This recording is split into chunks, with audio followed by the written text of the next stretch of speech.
నేడు నారాయణపేట జిల్లాలో సీఎం రేవంత్ రెడ్డి పర్యటించనున్నారు. జనజాతర పేరుతో నారాయణపేటలో ఏర్పాటు చేసిన భారీ బహిరంగ సభకు ఆయన హాజరు కానున్నారు. మహబూబ్ నగర్ పార్లమెంటుపై స్పెషల్ ఫోకస్ పెట్టిన రేవంత్ ఇక్కడి నుంచే ఎన్నికల ప్రచారాన్ని ప్రారంభించనున్నారు. సాయంత్రం 5 గంటలకు హెలికాప్టర్లో సీఎం రేవంత్ రెడ్డి నారాయణపేటకు చేరుకుంటారు.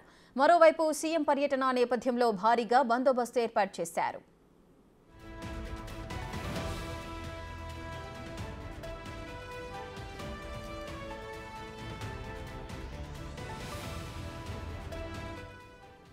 నేడు నారాయణపేట జిల్లాలో సీఎం రేవంత్ రెడ్డి పర్యటించనున్నారు. జనజాతర పేరుతో నారాయణపేటలో ఏర్పాటు చేసిన భారీ బహిరంగ సభకు ఆయన హాజరు కాబోతున్నారు.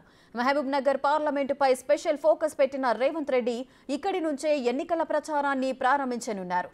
సాయంత్రం 5 గంటలకు హెలికాప్టర్లో సీఎం రేవంత్ రెడ్డి నారాయణపేటకు చేరుకుంటారు. మరోవైపు సీఎం పర్యటన నేపథ్యంలో అక్కడ భారీగా బందోబస్తు ఏర్పాటు చేశారు.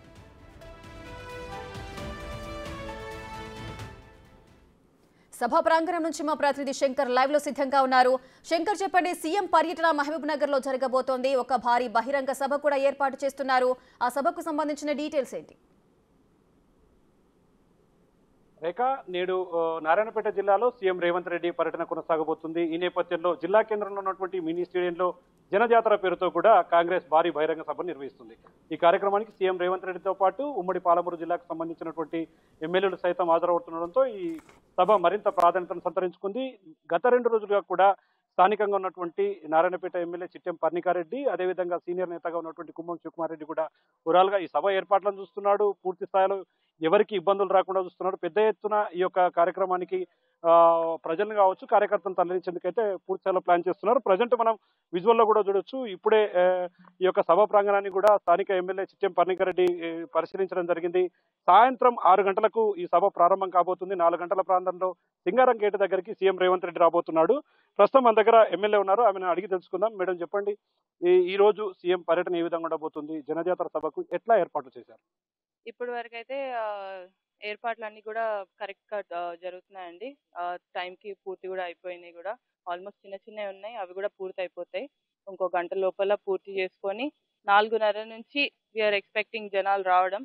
సో అది కూడా ఏర్పాట్లు చేసుకుంటూ, ఎందుకంటే సమ్మర్ కూడా కాబట్టి వాటర్ డ్రింకింగ్ ఫెసిలిటీస్ కూడా ప్రతి దగ్గర ఉండేటట్టు చూస్తున్నాం. ఎవ్రీ చౌరస్తా కూడా కవర్ అయ్యేటట్టు చూస్తున్నాము. ఒకవేళ ఫ్లో ఎక్కువ అయినా కూడా బయట జనాలు స్క్రీన్ల ద్వారానో దేని ద్వారానో చూసుకునేటట్టు ఏర్పాట్లు అనేది కూడా జరుగుతున్నాయి.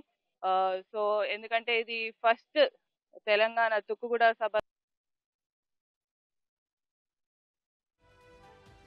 మొదలవుతుంది కాబట్టి ఈ సభకు ఏర్పాట్లు అనేది కూడా చాలా పెద్ద ఎత్తున చేశాము.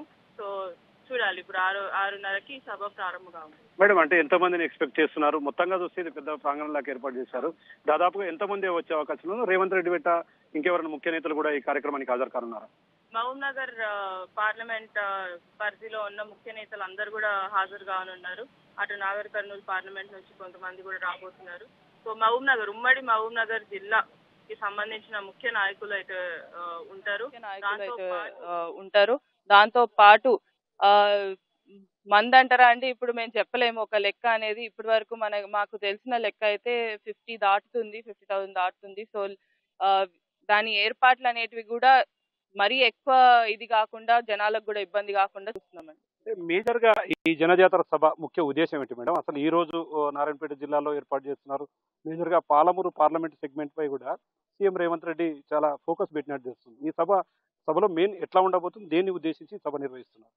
మెయిన్ పార్లమెంట్ ఎన్నికల సందర్భంగా వంశన్నకి మద్దతుగా ఎలా నారాయణపేట నియోజకవర్గం నుంచి ప్రజలందరూ కూడా ఫస్ట్ ఏంటంటే, ముఖ్యమంత్రి గారు మొదటిసారి ముఖ్యమంత్రి అయిన తర్వాత మా నారాయణపేట నియోజకవర్గం రావడం జరుగుతుంది. ఏదైతే నారాయణపేట కొడంగల్ ఎత్తిపోత పథకాన్ని ఆయన ఏదైతే ఆమోదం తెలిపారో దానికి కూడా ఫౌండేషన్ వేయడం జరిగింది. దానికి కూడా కృతజ్ఞత సభగా మెయిన్ గా మేము చూస్తూ దాన్ని అట్లనే పార్లమెంట్ పార్టీ పరంగా కూడా సభగా నిర్వహిస్తున్నాము.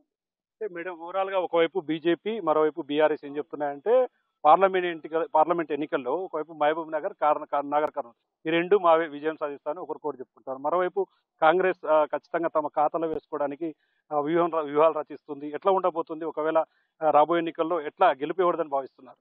ఇప్పుడు మా పార్లమెంట్ సెగ్మెంట్ చూసుకుంటే అయితే అండి, మేము 7 ముఖ్యమంత్రి గారితో కలిపి కూడా 7గురం కాంగ్రెస్ అభ్యర్థులను గెలిచాము. తప్పకుండా మేము 7గురం అనేది కూడా ముఖ్యమంత్రి గారిని వదిలేసి మేము మిగతా 6గురం కూడా తప్పకుండా ఒక సైనికుల్లాగా పనిచేయబోతున్నాము. ఎమ్మెల్యే అని చూసుకోకుండా మేము ముందు నుంచి కూడా కాంగ్రెస్ పార్టీ ఏవైతే గ్యారంటీలు ఇచ్చాయో అవన్నీ కూడా ఎలా మీరందరూ చూస్తూ వస్తున్నారు, ఒకటి తర్వాత ఒకటి ఇంప్లిమెంట్ అవుతూ వచ్చింది.